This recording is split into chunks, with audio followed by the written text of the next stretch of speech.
गहरे से गहरा सवाल ये उठा है कि अगर परमात्मा ही चला रहा है और हम भी नहीं चाहते, और फिर आप तो कहते हैं कि हमारे चाहने से कुछ होता नहीं, हम चाहें भी तो भी परमात्मा जो चाहता है उससे अन्यथा नहीं हो सकता, और हम चाहते भी नहीं कि बुरा कर्म करें और परमात्मा तो चाहेगा क्योंकि बुरा कर्म हो। फिर कौन हमें धक्के देता है और बलात् बुरे कर्म करवा लेता है? फ्रॉम वेयर इज इविल, ये बुराई कहां से आती है? अलग अलग चिंतकों ने अलग अलग उत्तर खोजे। जो बहुत गहरे नहीं गए उन्होंने कहा शैतान है, वो करवा लेता है। उत्तर खोजना जरूरी था, लेकिन कोई बहुत गहरा उत्तर नहीं। वो कहते हैं डेविल है, एक पापात्मा है, वो सब करवा लेती। लेकिन ये उत्तर बहुत गहरा नहीं है, क्योंकि अर्जुन को अगर ये उत्तर दिया जाए तो अर्जुन कहेगा वो परमात्मा उस पापात्मा पर कुछ नहीं कर पाता, वो परमात्मा उस शैतान को कुछ नहीं कर पाता। तो क्या वो शैतान परमात्मा से भी ज्यादा शक्तिशाली है? और अगर शैतान परमात्मा से ज्यादा शक्तिशाली तो मुझे परमात्मा के चक्कर में क्यों उलझाते हो? मैं शैतान को ही नमस्कार करूं।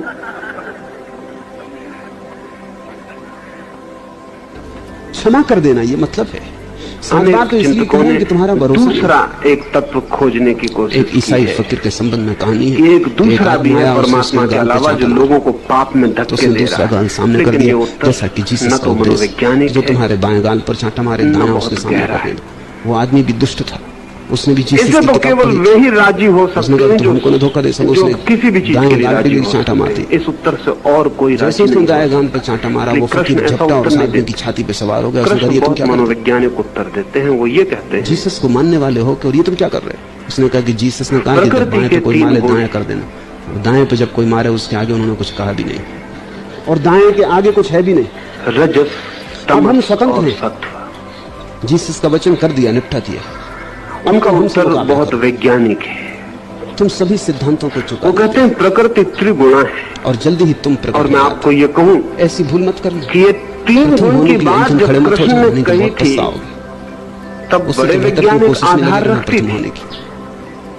लेकिन कृष्ण के बाद पिछले 5000 सालों में जितने लोगों ने कही उनको विज्ञान पीछे खड़े हो गए, न कोई आया न बैंड बाजे बजे, दोहराते रहे। स्वागत समारंभ हुआ। लेकिन अभी पश्चिम में पिछले 20 साल में विज्ञान ने फिर कहा कि प्रकृति त्रिगुण। ध्यान रखना, ये लाओस से परिणाम की बात कर रहा है, चाहे की बात नहीं कर रहा। जिस दिन हम आधुनिक सदी में पीछे पीछे चलोगे तो तुम अचानक पाओगे परमाणु का विश्लेषण कर सके, ये परमाणु को तोड़ सके, उस दिन बड़ी चकित होकर पता चला कि परमाणु 3 हिस्सों में टूट जाता है। कि लाओस का सिद्धांत काम न करेगा, क्योंकि तुम फिर पीछे पदार्थ का जो अंतिम परमाणु है वो 3 हिस्सों में टूट जाता है। इलेक्ट्रॉन, न्यूट्रॉन का उपयोग साधन की तरह नहीं किया जा सकता। किसी ज्ञानी का उपयोग साधन की तरह नहीं। और वैज्ञानिक कहते हैं कि इन 3 के बिना परमाणु नहीं बन सकता, और लोग उनका साधन की तरह उपयोग। और इन 3 के जो गुण धर्म है वे ही गुण धर्म है जो सत्व, रज और तम के। और फिर उनको जीवन में अनुभव होता है कि नहीं, ये बातें तो सही से 3 जो काम करते हैं वे वही काम करते हैं जो हम बहुत पुराने दिनों से सत्व, रज और तम शब्दों से लाते थे। तुम उनका अपने लोभ, अपनी वासना, उसमें तमस जो है, नहीं कर सकते हो। इनर्शिया, तुम अगर उनकी मान के चलो वो अवरोध का अचानक पाओगे कि जो उन्होंने कहा था वो रत्ती 100% सही उतरता है, क्योंकि जो उन्होंने कहा है वो उनके जीवन में सही उतरा है। तमस ना हो तो जगत में कोई भी चीज स्थिर नहीं रह सकती। इस तरह संत ऊपर होते हैं और लोग उनका बोझ अनुभव नहीं करते।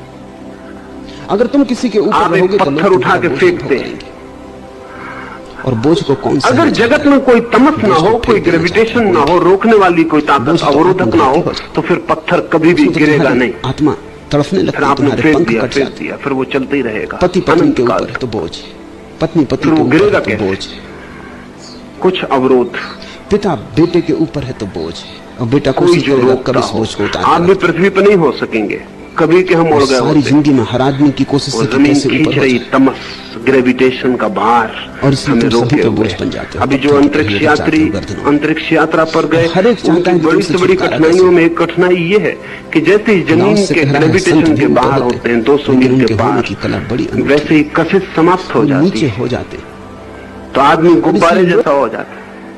जैसे